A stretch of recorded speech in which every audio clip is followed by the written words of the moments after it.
आज हमारे साथ एक खास मेहमान हैं जो भाजपा के राष्ट्रीय महामंत्री हैं, राज्यसभा के सांसद हैं, लेकिन उनकी एक विशेष पहचान ये है कि वो बच्चों के डॉक्टर भी हैं। जो बच्चे बोल नहीं पाते उनकी नब्ज दबाकर वो जान जाते कि इसको परेशानी क्या है। अब राजनीति की नब्ज उत्तर प्रदेश में चल रही है, जो 13 सीटों का चुनाव बचा हुआ है। क्या कह रही है, बड़ा फंसा चुनाव है आप लोगों के लिए? नहीं, ये आप लोगों को लगता है। आप अगर ये मानते हैं कि चुनाव के दौरान 2 दिन 3 दिन शहर में घूमकर आप पूरी स्थिति से अवगत हो जाएंगे तो ऐसा नहीं होता। हम लोग वो विद्यार्थी हैं जो पूरे 5 साल पढ़ते हैं। माननीय मोदी जी 10 साल हो गया, शायद ही कोई ऐसा दिन होगा जब उन्होंने कभी आराम किया होगा, और शायद ही कभी ऐसा कोई काम उन्होंने किया होगा जिससे जनता का प्रत्यक्ष लाभ न हो। इन 10 सालों में वो हमारे नागरिकों के दिल में गहराई तक बैठ गए हैं, और इतनी अधिक गहराई तक जा चुके हैं कि जनता जब वोट देने जाएगी तो उसको कमल चुनाव चिन्ह के अंदर भी सिर्फ मोदी जी दिखेंगे। और ये जो प्रत्याशी बार बार रिपीट किए हो, ये क्या है? अब देखिए, किसी भी प्रत्याशी को जो जीत के आया है, अनावश्यक रूप से जब तक कोई गंभीर आरोप न हो, कोई बहुत बड़ा विरोध न हो, उसका सिर्फ इसलिए टिकट बदल देना कि हमको टिकट बदलना है, ये तो उसके साथ भी अन्याय है ना। तो आप मानते हो कि एंटी इनकम्बेंसी नहीं है?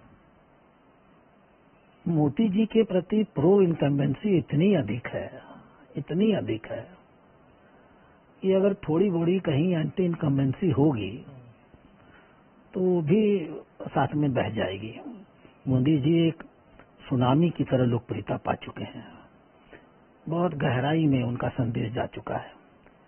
गांव की मेड़ पर बैठी हुई औरतें, जिनको हम अक्सर अशिक्षित कह देते हैं ना, राजनीतिक रूप से वो बहुत शिक्षित हो चुकी हैं, और अब उनको कोई जात के नाम पर या लाभ के नाम पर या 1 लाख रुपया देने वाले हैं हम इसके नाम पर, या हम जातिगत गणना करा देंगे इसके नाम पर, अब कोई उनको बरगला नहीं सकता है, क्योंकि ये कोई एक दिन की बात नहीं है ना। तो ये जो 10 साल से वो किसी आदमी को उनके जीवन को बेहतर बनाने का प्रयास करते हुए देख रही हैं। तो रुपया खटाखट आने की बात हो रही है कि 1 लाख रुपया आएगा और राशन 5 से नहीं 10 किलो देंगे। अब भाई, वचनम किम दरिद्रता। जब आपको मालूम है कि आपकी सरकार आनी नहीं है, आप 50 से घट करके 40 सीट पर आने वाले हैं, तो लोगों को मूर्ख बनाने में, इस प्रकार के वादे कर देने में घर से जाता क्या है? 1 लाख रुपया दे देंगे, खटाखट गरीबी खत्म कर देंगे। गरीबी खत्म करने का इतना ही सामर्थ्य था तो जनता ने तो कांग्रेस को 65 साल दिए थे। गरीबी हटाओ के नाम पर उन्होंने गरीबों को ही हटा डाला। गरीब तो जहाँ के तहाँ रह गए। अच्छा, ये बताइए कि आप लोग ये कैसे चूक गए? अम्बेडकर, संविधान, आरक्षण, तीनों पे आपको विपक्ष फंसा ले गया। नहीं, हम लोग इसको भी नहीं मानते।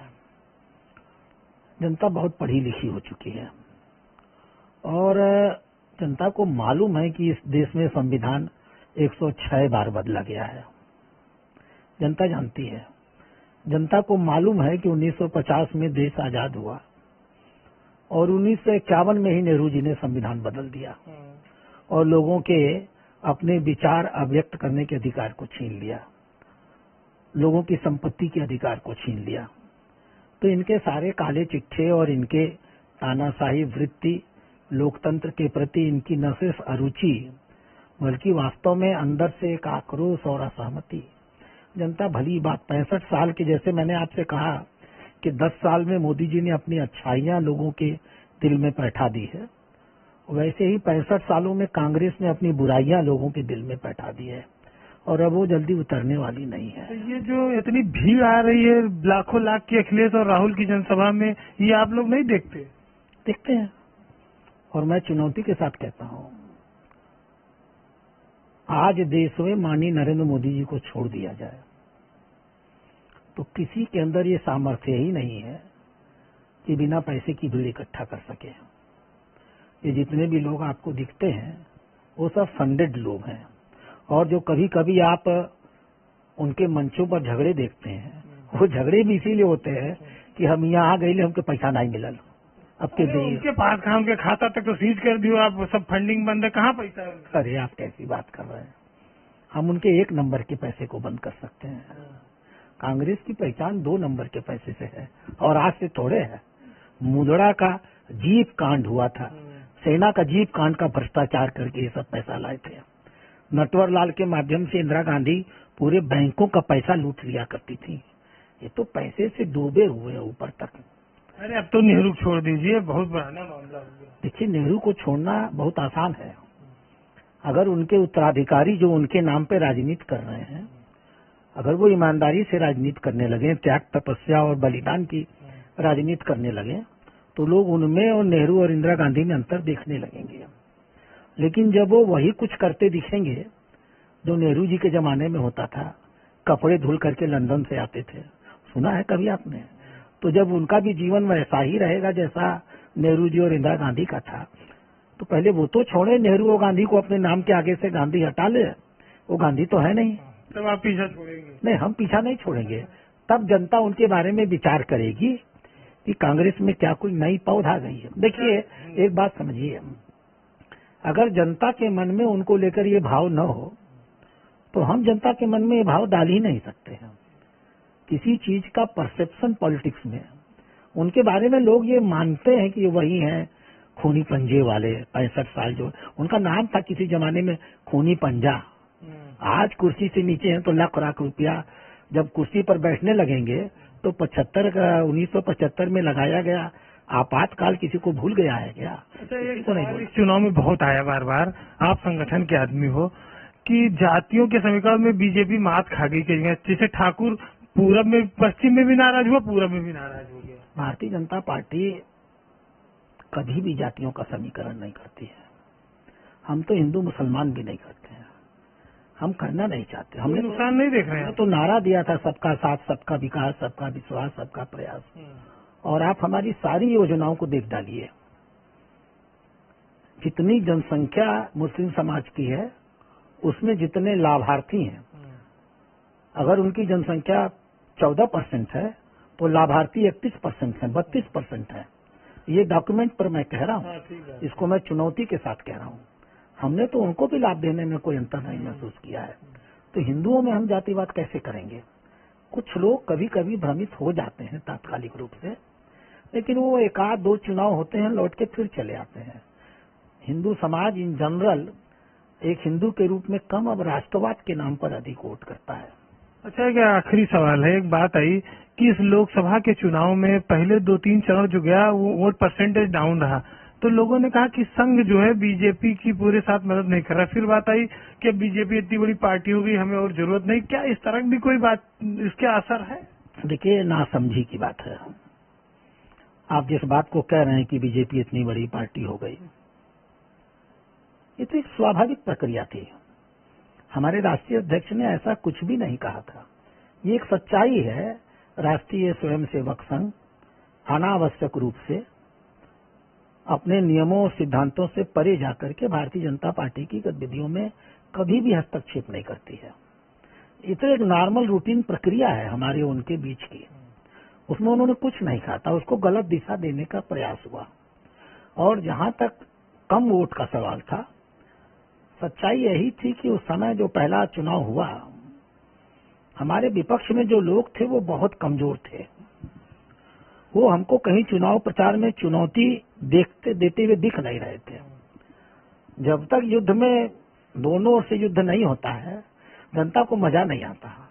जनता वोट करने के लिए उत्साहित नहीं होती है। इस नाते क्योंकि कांग्रेस और समाजवादी पार्टी पश्चिम में लोकदल के हटने के बाद उनकी सारी जड़ें खत्म हो गई थी, इसलिए वो कोई चुनौती देते दिखते नहीं थे, तो अपने आप पोलिंग परसेंटेज कम हो गई। एक आखिरी सवाल, आप कर्नाटक राज्य के प्रभारी भी हैं, वहाँ चरम पे पहुंच गई थी बीजेपी। अब क्या उस इतिहास को दोहरा पाएगी इस बार? नहीं, उससे बेहतर इतिहास दोहराएगी। 28 में 27 आप क्या दोहराएंगे? अरे 28 में 28 के ऑप्शन नहीं है हमारे पास। और अभी जो विधानसभा चुनाव हम हारे हैं, हमको विधानसभा चुनाव नहीं जीतना है। 135 सीटें वो लोग पाए थे ना, हम 165 पा करके अपनी सरकार आने वाले समय में कर्नाटक में बनाएंगे। लोकसभा में बताइए, 28 की 28 है और हम उनकी सरकार है। उनकी सरकार होने से क्या होता है? जनता तो हमारी है ना। जनता के दिल में जो बैठने वाला है वो तो नरेंद्र मोदी है, वो तो नहीं बैठने वाले हैं। उनकी सभाओं की भीड़ आप देख लीजिए। राहुल गांधी कर्नाटक की जिन सभाओं को कर रहे थे, क्योंकि मैं वहां का प्रभारी हूं, मेरा काम होता है दोनों चीजों को आउटलुक देखना। उनकी सभाओं में अगर उनके सभा जर्मन हैंगर में से गाड़ियों को हटा दिया जाए, गाड़ियां अगर भारी बाहर खड़ी करा दी जाए तो 500 लोग भी नहीं होते हैं। और मोदी जी की सभाओं में 50,000, 60,000, 70,000 और लगातार चिल्लाती हुई जनसंख्या, जो मोदी जी को भाषण नहीं करने देती है, इतनी उत्साही जनसंख्या। तो उनके पास तो जो आते हैं वो सिर्फ उनके वोटर होते हैं, वही उनका वोट होता है उतना। और हमारे पास जो आते हैं वो हमारे प्रचारक होते हैं, वो गांव जा करके हमारे चुनाव में हमारा काम करते हैं। दोनों में बड़ा अंतर है।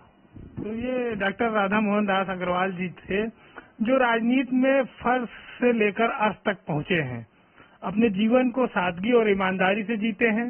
जब सियासत में किसी पद पे नहीं होते हैं तो क्लिनिक पे बैठ के मरीज देखते हैं, बच्चों के डॉक्टर हैं, और अब इस समय पूरे देश में घूम रहे हैं, कर्नाटक के प्रभारी हैं, भाजपा के राष्ट्रीय महासचिव हैं।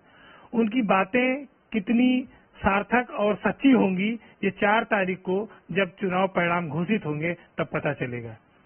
कैमरामैन पंकज के साथ वीरेंद्र सिंह, भारत समाचार, गोरखपुर।